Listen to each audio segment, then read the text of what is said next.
শহীদ president Ziaur রহমানের ৪৫তম শাহাদাত বার্ষিকী উপলক্ষে চট্টগ্রাম দেশ রক্ষা তারেক মঞ্চের উদ্যোগে ৫ই জুন থেকে পাহাড়তলী শহীদ শাহজাহান মাঠে শুরু হচ্ছে শহীদ জিয়া স্মৃতি গোল্ড কাপ ফুটবল টুর্নামেন্ট।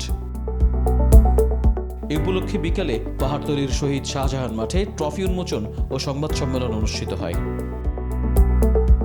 সাংবাদিক সম্মেলনে বক্তব্য দেন চট্টগ্রাম মহানগর যুবদলের সাবেক সভাপতি ও টুর্নামেন্ট পরিচালনা কমিটির আহ্বায়ক মোশাররফ হোসেন দীপ্তি এবং টুর্নামেন্টের ট্রফি উন্মোচন করেন চট্টগ্রামের কৃতি সন্তান বাংলাদেশ জাতীয় ফুটবল দলের সাবেক অধিনায়ক মামুনুল ইসলাম। সাংবাদিক সম্মেলনে জানানো হয় ৫ই জুন শুক্রবার বিকালে ২৩ দলের অংশগ্রহণে অনুষ্ঠিত টুর্নামেন্টের উদ্বোধন করবেন যুব ও ক্রীড়া প্রতিমন্ত্রী মোহাম্মদ আমিনুল হক এবং উদ্বোধক হিসেবে উপস্থিত থাকবেন ভূমি ও পার্বত্য চট্টগ্রাম বিষয়ক প্রতিমন্ত্রী ব্যারিস্টার মীর মোহাম্মদ হেলাল উদ্দিন। আমরা একটা সুস্থ জাতি তৈরি করতে চাই, আবার খেলাধুলার মাঠগুলোতে প্রাণচাঞ্চল্য ফিরে আসবে।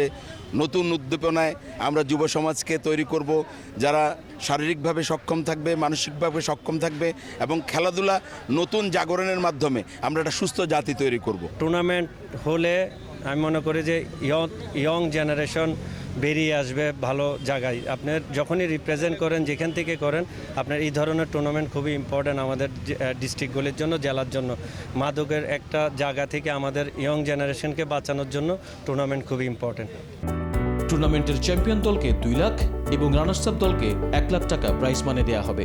শ্রেষ্ঠ প্লেয়ারগুলাই এখানে অংশগ্রহণ করবে এবং ন্যাশনাল প্লেয়ার সবাইকে আপনারা এখানে উপস্থিত পাবেন, যারা অনেকে টিকিট কেটে দেখতে হয়, কিন্তু এখানে আপনারা অনেক উন্মুক্তভাবে এখানে খেলা দেখতে পারবেন। মাদক মুক্ত, সন্ত্রাস মুক্ত জাতি গড়তে হলে খেলাধুলার কোনো বিকল্প নেই।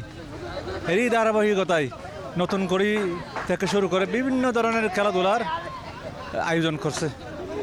আমি আশা করি অচিরেই বাংলাদেশ একটা ক্রীড়া বান্ধব রাষ্ট্র হিসেবে পরিচিতি লাভ করবে, দেশ ও জাতি উপকৃত হবে। তরুণ প্রজন্মকে মাঠমুখী করার এই উদ্যোগ সফল হোক, এমনটাই প্রত্যাশা সবার।